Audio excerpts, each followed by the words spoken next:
উত্তরপ্রদেশের প্রয়াগরাজে 4,000 হেক্টর জমি কুম্ভ মেলাতে পুরো পৃথিবী থেকে কোটি কোটি মানুষ আসে।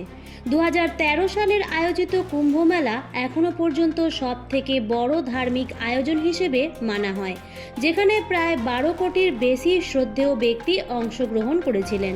কিন্তু 144 বছরের পর হওয়া এই বছরের মহাকুম্ভ মেলার বৈভবতা তার থেকেও অনেক। দেশ বিদেশ থেকে 40 কোটিরও বেশি শ্রদ্ধেয় ব্যক্তি আসার অনুমান করা হয়েছে। ভারতীয় মহাকাশ গবেষণাগার ইসরো বলেছেন, কুম্ভ মেলা এতই বিশাল এবং বৈভব হয় যে এই মেলাতে মহাকাশ থেকেও দেখা যায়।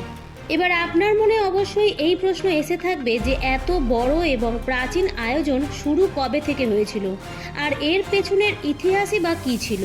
এই মেলার উল্লেখ কি প্রাচীন ধর্মগ্রন্থ, পুরাণ ও বেদে আছে? এই মেলার সব থেকে গুরুত্বপূর্ণ বিষয় হলো এই মেলার প্রথম স্নান করার অধিকার শুধু নাগা সাধুদের দেওয়া হয়। তারপর অন্যান্য বাকি সাধুরা স্নান করেন। এই বিশেষ পরম্পরার পেছনে লুকিয়ে আছে এক অদ্ভুত ইতিহাস। মহাকুম্ভের আয়োজন প্রয়াগরাজের ত্রিবেণী সঙ্গমে করা হয়, যেখানে গঙ্গা, যমুনা আর সরস্বতী নদীর সংযোগস্থল। কিন্তু এখানে শুধুমাত্র গঙ্গা, যমুনাই দেখা যায়। প্রয়াগরাজে অবস্থিত অক্ষয় বটকে অমর মানা হয়। সৃষ্টির থেকেই বলয়ের সমস্ত কিছুর সাক্ষী ছিল। প্রাচীন ধর্মগ্রন্থে কুম্ভ মেলার স্পষ্ট উল্লেখ পাওয়া যায়নি, তবুও এটিকে ভারতের সবথেকে বড় তীর্থ মানা হয়। কুম্ভ সংস্কৃতের এমন একটি শব্দ যার অর্থ কলসি অথবা ঘটি। কুম্ভ মেলার ইতিহাস বোঝার জন্য আমাদের দুটি পৌরাণিক কাহিনী জানতে হবে।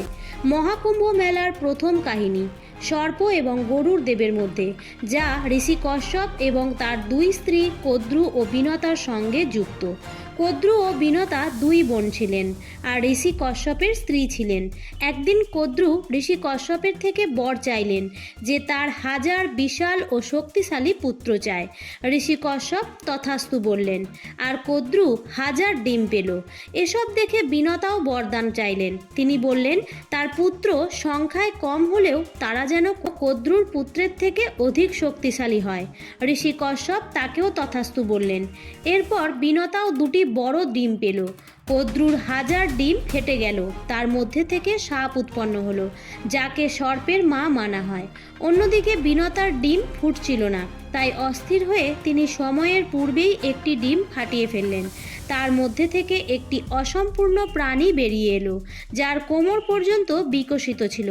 সে রেগে গিয়ে বলল, মা, আপনি আমার সাথে অন্যায় করেছেন, কিন্তু কৃপা করে অন্য ডিমটির সাথে এমন করবেন না। সেই প্রাণীটি উড়ে গেল। তার নাম অরুণ রাখা হলো, যে পরে সূর্যদেবের সারথি হয়েছিল। একদিন কদ্রু ও বিনতা সূর্যদেবের সাদা ঘোড়া দেখে শর্ত লাগিয়েছিল। বিনতা বলল এই ঘোড়া সম্পূর্ণভাবে সাদা, আর কদ্রু বলল ওর লেজটা কালো। শর্ত ছিল যে যে হেরে যাবে তাকে দাসী হতে হবে। কদ্রু তার পুত্রদের বলল তারা যেন সূক্ষ্ম রূপ ধরে ঘোড়ার লেজে আটকে যায়, যাতে তা কালো রঙের মনে হয়। সমস্ত সর্প তাই করলো এবং কদ্রু জিতে গেল। বিনতাকে হার মেনে দাসী হতে হলো। কিছু সময় পর বিনতার শক্তিশালী ডিম থেকে একটি প্রাণী উৎপন্ন হলো, যার মুখমণ্ডল গরুর পাখির মতো আর শরীর মানুষের মতো, যার নাম গরুর রাখা হলো। যখন গরুর দেখল তার মা বিনতা কদ্রু ও তার 1000 পুত্রের দাসী হয়ে গেছে, তখন সে তার মাকে দাসত্ব থেকে মুক্ত করার সংকল্প নিয়েছিল। গরুর সর্পদের কাছে তার মাকে মুক্ত করার উপায় জানতে চাইল। তখন সর্পরা বলল, তুমি যদি বৈকুণ্ঠ থেকে অমৃতের কলসি আনতে পারো, তাহলে আমি তোমার মাকে মুক্ত করে দেবো। গরুরও এই শর্ত মেনে নিল। গরুর বৈকুণ্ঠ ধামে পৌঁছে অমৃত কলস নিল। দেবতারা তাকে আটকাতে চেষ্টা করলো, কিন্তু গরুর তার অদ্বিতীয় বলের দ্বারা সফল হলো। শ্রী বিষ্ণু গরুরকে আটকালেন আর জিজ্ঞাসা করলেন, তুমি এই অমৃত ভরা কলসি কেন নিয়ে যাচ্ছ? তুমি তো এইটা নিজে খাচ্ছ না। গরুর তখন ভগবানকে তার মাকে মুক্ত করার শর্তের কথা বললেন। তখন শ্রী বিষ্ণু গরুরকে বললেন, আমি যদি তোমাকে এই কলসি নিয়ে যেতে দিই, তাহলে তুমি আজীবন আমার বাহন হবে। গরুর এই শর্তটি মেনে নিল। গরুর অমৃত কলস সর্পদের দিয়ে দিল, কিন্তু শ্রী বিষ্ণু তার মায়াবী শক্তি দ্বারা অমৃত কলস সেখান থেকে উধাও করে নিলেন। গরুর তার মাকে দাসত্ব থেকে মুক্ত করল। অমৃত কলসি আনার সময় ইন্দ্রদেব গরুড়ের উপর অনেক আক্রমণ করেছিলেন, কিন্তু তিনি অসফল হয়েছিলেন।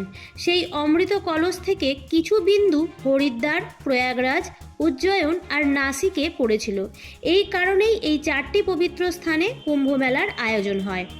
মহাকুম্ভের সাথে যুক্ত সবথেকে লোকপ্রিয় কাহিনী হলো সমুদ্র মন্থনের কাহিনী, যা দেবতা ও অসুরের মধ্যে হওয়া এক মহান প্রয়াস মানা যায়। বিষ্ণু পুরাণ অনুসারে একবার দুর্বাসা ঋষি এক দিব্য মালা বানিয়েছিলেন, যা তিনি দেবরাজ ইন্দ্রকে দিয়েছিলেন। কিন্তু ইন্দ্র তার অহংকারে ডুবে সেই মালাটিকে তার বাহন ঐরাবতকে পরিয়ে দিয়েছিলেন। ঐরাবত সেই মালা মাটিতে ফেলে পা দিয়ে চিপে দিয়েছিল।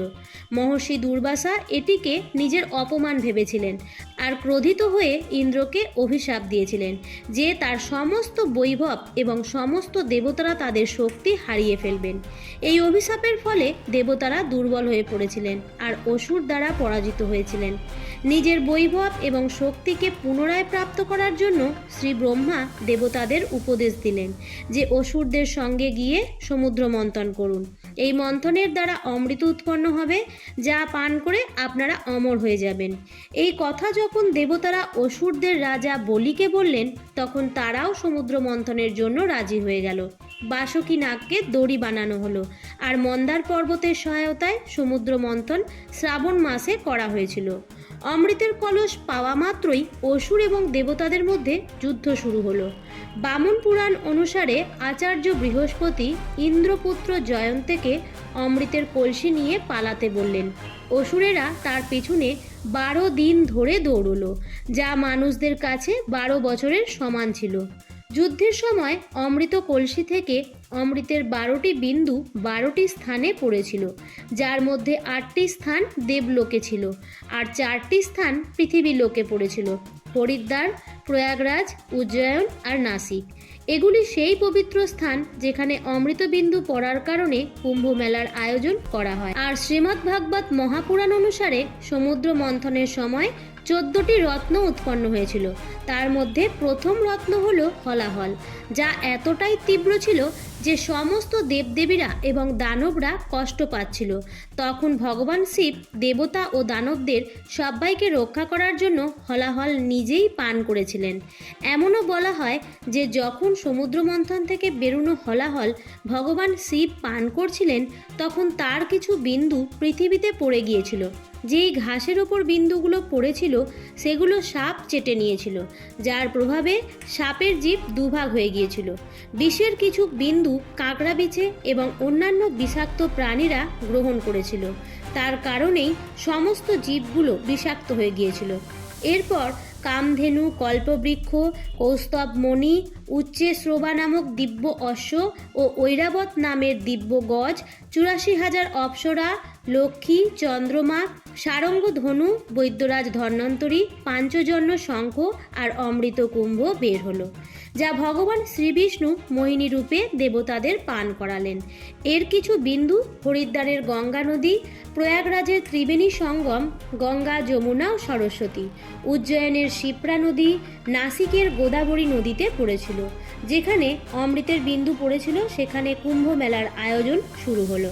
প্রয়াগরাজের যেখানে মহাকুম্ভের আয়োজন হয় সেখানে গঙ্গার যমুনার সঙ্গম স্পষ্ট দেখা যায়, কিন্তু সরস্বতী নদী দেখা যায় না। তবুও একে ত্রিবেণী সঙ্গম বলা হয়। 2025 সালের এই মহাকুম্ভ ইতিহাস রচনা করতে চলেছে। এবার জানা যাক কুম্ভ কয় প্রকারের হয়। 1. মহাকুম্ভ মেলা। সমস্ত কুম্ভের মধ্যে সর্বশ্রেষ্ঠ হচ্ছে মহাকুম্ভ। সমস্ত কুম্ভ মেলার মধ্যে মহাকুম্ভ শ্রেষ্ঠ। এর সবচেয়ে বড় বিশেষত্ব হলো এই মেলা 2 শতাব্দীতে একবারই আয়োজন করা হয়। 144 বছর পর প্রয়াগরাজে মহাকুম্ভের আয়োজন করা হচ্ছে। প্রয়াগের পবিত্র ভূমিতে যখন 12টি পূর্ণ কুম্ভ সম্পন্ন হয়, তখন ত্রিবেণীর তীরে মহাকুম্ভের একটি দুর্দান্ত অনুষ্ঠানের আয়োজন করা হয়। পূর্ণ কুম্ভ মেলা। পূর্ণ কুম্ভ মেলা প্রতি 12 বছরে একবার অনুষ্ঠিত হয়। এটি ভারতের 4টি পবিত্র স্থানে পালিত হয়: প্রয়াগরাজ, হরিদ্বার, নাসিক এবং উজ্জয়নে। প্রতি 12 বছরে এই 4টি স্থানে কুম্ভ মেলার আয়োজন করা হয়, যেখানে ভক্তরা পবিত্র নদীতে স্নান করে থাকেন। অর্ধ কুম্ভ মেলা। পূর্ণ কুম্ভ মেলার বিপরীতে অর্ধকুম্ভ প্রতি 6 বছর পর পালিত হয়। মাত্র 2টি জায়গায় এর আয়োজন করা হয়, প্রয়াগরাজ এবং হরিদ্বার। অর্ধ মানে অর্ধেক, তাই এটিকে কুম্ভ মেলার মধ্যম ঘটনা হিসেবে দেখা হয়। কুম্ভ মেলা। কুম্ভ মেলা ভারতের 4টি প্রধান স্থানে অনুষ্ঠিত হয়: হরিদ্বার, নাসিক, উজ্জয়িনী এবং প্রয়াগরাজ। সমস্ত ভক্তরা গঙ্গা, গোদাবরী ও শিপ্রা নদীতে বিশ্বাসে ডুব দেন। প্রয়াগরাজের সঙ্গমে স্নানের বিশেষ মাহাত্ম্য আছে। এটাই ছিল কুম্ভ মেলার প্রকারভেদ এবং তার আয়োজনস্থল। 2025 সালে 13ই জানুয়ারি থেকে শুরু হওয়া মহাকুম্ভ মেলা 26শে ফেব্রুয়ারি অর্থাৎ 45 দিনের জন্য অনুষ্ঠিত হবে। এর থেকেই আপনি আন্দাজ করতে পারবেন এটি পৃথিবীর সবথেকে বড় আয়োজন। আর আপনিও যদি এই ভারতবর্ষে জন্মগ্রহণ করার সুযোগ পেয়েছেন, তাহলে অবশ্যই আপনার এই মহাকুম্ভে একবার যাওয়া উচিত। ওখানে আপনি এক অদ্ভুত দিব্য অনুভূতি করতে পারবেন। আজকের ভিডিওটি এই পর্যন্তই। ভিডিওটি দেখে যদি ভালো লাগে তাহলে অবশ্যই লাইক, কমেন্ট এবং শেয়ার করতে ভুলবেন না। এই ধরনের আরও ভিডিও পাওয়ার জন্য চ্যানেলটিকে সাবস্ক্রাইব করে পাশে থাকা বেল আইকনটির অল লেখাটিতে ক্লিক করে দেবেন। আবারও দেখা হবে পরবর্তী নতুন কোনো ভিডিওতে। ভালো থাকবেন, সুস্থ থাকবেন। ধন্যবাদ।